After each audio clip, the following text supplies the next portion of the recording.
Football players from across the country gathered bright and early on Tuesday morning in London as East West Bowl week kicked off with the Under Armour Combine. Over 80 athletes are in town for the event, many of whom are seen by CIS coaches and CFL scouts as the top prospects in next year's CFL draft. The Combine consisted of a number of drills, including the broad jump, bench press, and vertical leap. While players from rival teams cheered each other on throughout the Combine, competition was fierce as each player pushed and grunted through the drills, hoping to post the best number.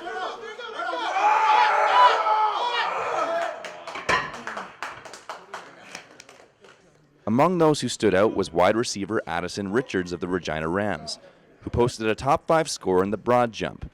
Despite the game's recognition, he stresses the whole week will be closely monitored by scouts. I'm really focused on the practices. I know everybody here's a competitor. We all want to win the game, but how you get to that point is how hard you work in practice, and getting better every day. So definitely focusing on the practices. Among the scouts is Winnipeg Blue Bomber running back coach Buck Pierce, who recently retired from the CFL. You know what? Everybody kind of hypes up the numbers. You know, you have to enjoy the week. Pierce emphasizes that numbers from a combine aren't everything. He says he earned his way to a 9-year CFL career by proving himself on the gridiron. It has to relate to, what you put on film and how you play the game.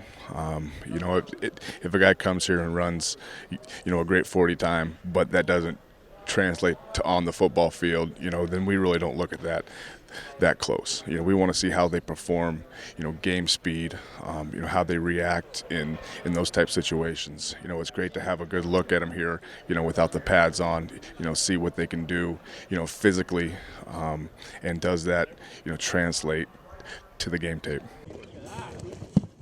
Later that afternoon, practice began at TD Stadium on Western University campus. The players ran through basic drills to shake off rust and become comfortable with one another as teammates. Most of these players have never been on the same turf with one another and won't have much time to develop chemistry before Saturday's matchup. Many CFL coaches were on hand to pass down tips and lessons for the group of aspiring pros.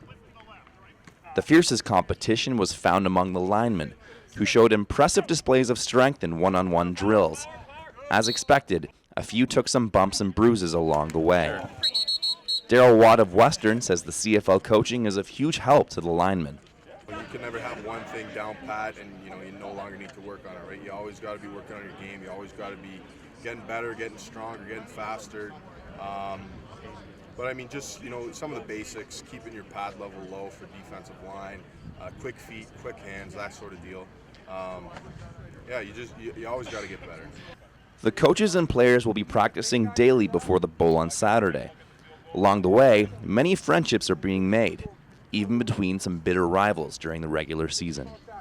It's amazing how you see how much you don't dislike someone when you actually meet them. I think that's the first thing that comes to mind. You see guys on the field or play against them, maybe they'll take a cheap shot at you, they'll talk, whatever. And then you meet them in person, they're actually really good guys, which I'm sure most of them are, but just if you only know them a certain way, like on the field, it's a little different. But it's cool. It's cool to meet some of these guys. While players from both sides of the ball were able to show off their individual strengths at this morning's combine, once practice began, the defensive players looked like the stronger group. But that's to be expected, considering this is an offensive group that's never worked together. But that'll shape up over the next few days. For the CIS, I'm Gareth Bush.